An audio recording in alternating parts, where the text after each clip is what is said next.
being offered one of the most respected government careers of your time, a comfortable life, a respected position, a secure future, and then you simply walk away from it. Not because you failed, but because your country was not free.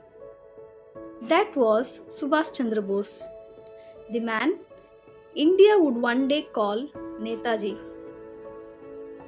Subhash Chandra Bose was born on 23rd January 1897 in Cuttack, Odisha, into a large and well settled family. From his childhood, he was different. He was extremely disciplined and serious about his studies. But more than success for himself, he was deeply affected by the condition of Indians under British rule.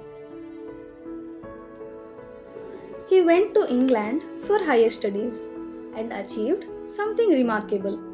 He cleared the Indian Civil Service examination, one of the toughest examinations of that time. He could have become a successful British government officer, but there was a question troubling him.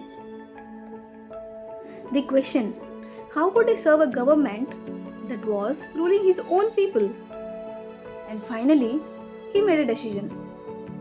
He resigned from the civil service.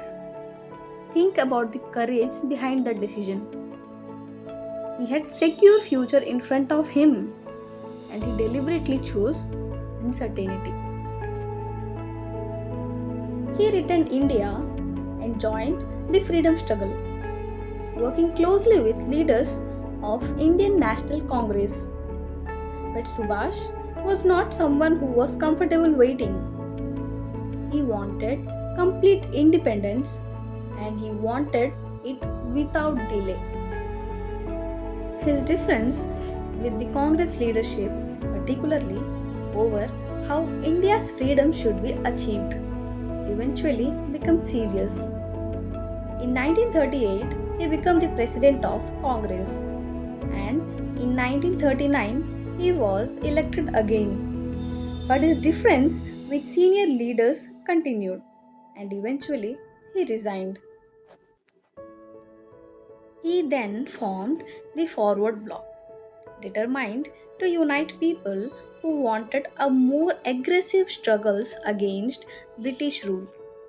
But the British government saw him as a threat. He was imprisoned. Even after his release, he was kept under surveillance. And then came one of the most extraordinary chapters of his life. In 1941, while under house arrest in Calcutta, Subhash escaped secretly.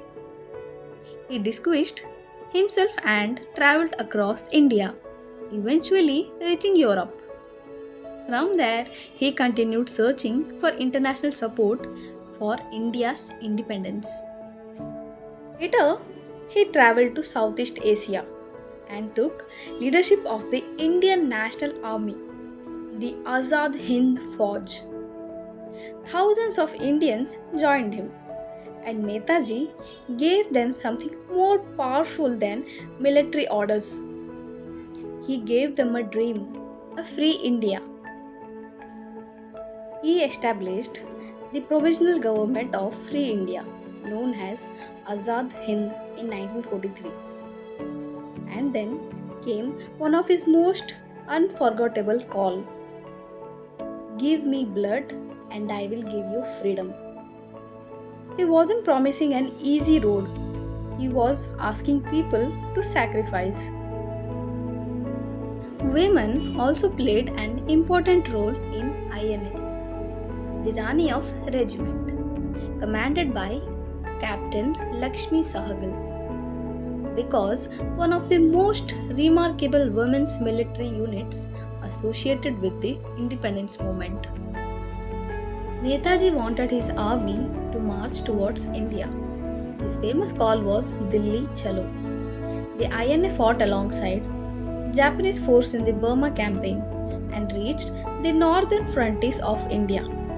But war turned against Japan and INA. Eventually, the military campaign failed. Yet something unexpected happened. The story of the INA did not end on the battlefield.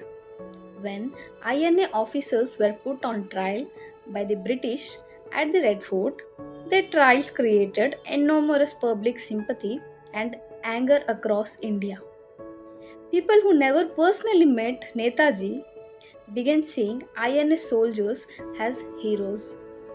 And then British increasingly faced a problem they could never ignore. The loyalty of Indians in their armed force could no longer be taken for granted. Then came the most mysterious part of Netaji's story. In August 1945, reports emerged that Subhash Chandra Bose has died following an air crash in Taiwan. But because of an uncertainty surrounding the evidence and his remains, the circumstance of his death became one of the enduring mysteries in Indian history. And perhaps this is why the story of Netaji still feels unfinished. Because we don't simply remember him for the way he died, we remember him for the way he lived. He gave up a secure career, he faced imprisonment, he escaped British surveillance, he traveled thousands of kilometers in search of support. He built an army when almost everything seems impossible. And yet, he kept moving towards one goal: India's freedom. Netaji once said, "Freedom is not given, it is taken." He wasn't afraid of difficult road, and sometimes this is what history remembers most. But the person who dared to walk a road that nobody else wanted to take, that was our Netaji Subhash Chandra Bose.